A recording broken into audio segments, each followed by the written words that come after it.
Hi, today we're going to talk about what to do when you get the dreaded click, click, click, or nothing happens when you turn the key and you're trying to get home, or you're away camping. If you're under warranty, you can dial the 1-800 number, have roadside assistance come and give you a boost in 2 or 3 or maybe 4 hours. If it's your daughter or your wife and maybe they're at the grocery store and they just want to get home, you can be the hero and go rescue them. So I'll teach you the proper and safe way to boost the battery, and then how to look after your battery to prevent things like that from happening. First thing we want is for you to get safety glasses on when you're working around the battery, and get some nitro gloves or rubber gloves just so you don't get any acid on your skin. What we're going to do, because we're talking about battery safety, it's really important. So we've already talked about the glasses, gloves. Never ever create a spark around a battery. Never overcharge your battery, so you don't want the battery to get hot. And never add acid to a battery. It's water only, and most maintenance-free batteries will not require any water to be added. So the first test we're going to do is what's called open circuit voltage. We're looking to see whether our battery is actually fully charged or not. Doesn't mean it's any good if it's fully charged, but it means it's fully charged. It may not have any capacity inside, so it doesn't have the amperage to actually start the vehicle, but it's a great starting place. So anything above 12.4 is considered good. Anything below that, battery needs definitely to be recharged and then tested. So the first thing I'm going to do is test the battery in this Toyota. So let's go grab our voltmeter, get this camera aimed. So I've got my voltmeter in my hand, set it to DC voltage. Connect positive to positive, negative to negative.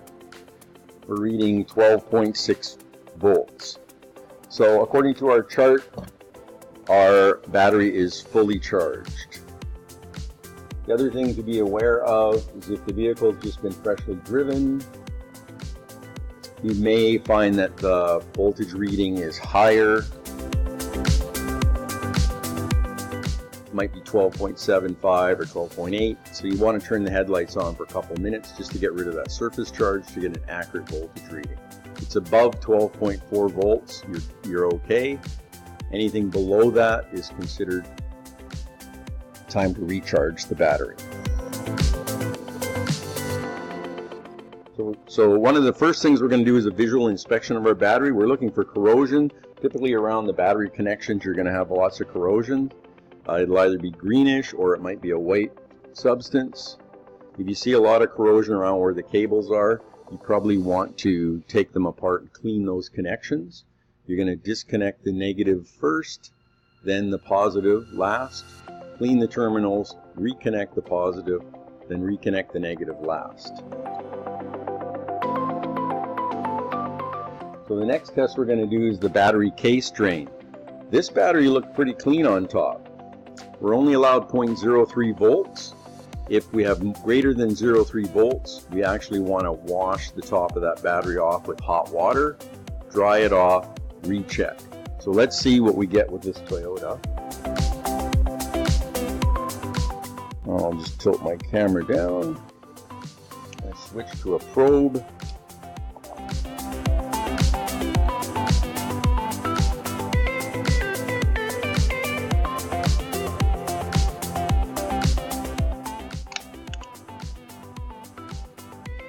And I'm going across the top of the battery. I got 2.5 volts. Dropped off to 0. Come to the other side of the battery. I'm at 7.68, 8.05 volts. So this battery definitely has some leakage across the top of the battery. And it should be washed with hot water, cleaned and retested. I've done a battery on the bench here that was very dirty and had the same kind of leakage. So this is what it's like after you've washed it. Just to save a little time in this video.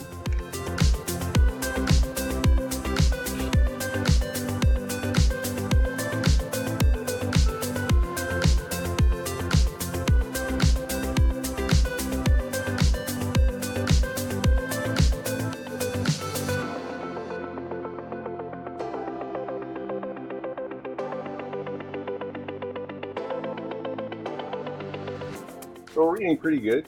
The highest was 0.04, a little high. I could wash it again and then double check my readings. But as you can see, it makes a big difference. I'm not reading 8 volts drop. To clean the battery posts, you can use a battery post cleaning tool or some emery cloth. This is some 120. You just wrap it around the post. The idea, you want to make sure the lead's nice and shiny. Do both sides. And then for the terminals, just roll it up in a roll. And you can get inside the connector, the battery terminal, and the battery terminal will drop right on, be nice and clean. So remember, you're going to connect the positive first, and then the negative last. And if you do have so there's our terminal cleaning with the terminal cleaner. If you have to jump start a battery, the best way to do it is to use a booster pack. If you don't have a booster pack and you have a set of jumper cables, what you're going to do is you're going to connect the positive to the good battery, then you're going to connect the other positive to the dead vehicle,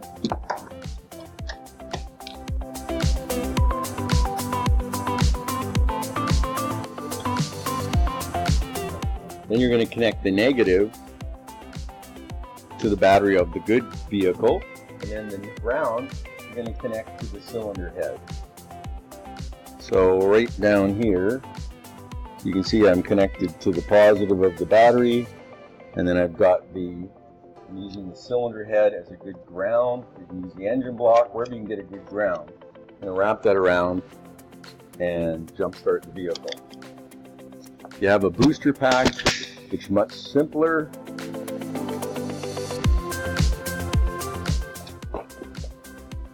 You can get a booster pack in a mini version, and the mini version, connect your leads. I'll just move this down. You can see I'm going to connect the leads up to the battery. Positive to positive, negative to negative. You plug this into the tool, start your car, you're good to go. Those little mini ones are not very expensive anymore. They fit nicely in your glove box. So if you're a camper, I know a lot of people that take those along with them just because they don't want to get stranded in the woods. Anyways, if you do that, you won't have any problems. The vehicle will start and run. The other thing to do if you have a fairly modern vehicle, when you're firing it up, you should turn the headlights on, just to put a little bit of load to absorb any spikes so you don't damage any computers. I hope you enjoyed my little video. And my name is Kim, and this is for the PIDP 3240 Media. Thank you.